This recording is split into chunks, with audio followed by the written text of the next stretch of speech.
السلام علیکم ناظرین، اہم خبر سے آپ کو آگاہ کرتے چلیں۔ بیرسٹر گوہر اور شیر افضل مروت کی شہریار افریدی کے بیانات پر تنقید۔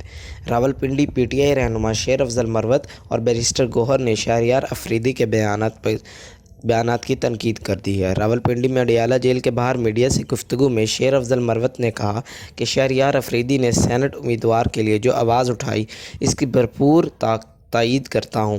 ورکرز کو سینٹ کا پارٹی ٹکٹ ملنا چاہیے۔ شہریار افریدی نے خرم ذیشان کے لیے آواز اٹھائی ہے۔ خرم ذیشان کا نام ڈراپ کیا جانا بانی پی ٹی آئی کے فیصلے کی توہین ہے۔ ایک سوال پر شیر افضل مروت نے کہا کہ میں آپ کی بات کو درست قرار دیتا ہوں، میری کھینچا تانی ہو رہی ہے۔ جو لوگ یہ کر رہے ہیں میں کھل کر ان کے ساتھ کروں گا۔ یہ لوگ میرے پگس میں کر رہے ہیں اور پارٹی کو نقصان پہنچا رہے ہیں۔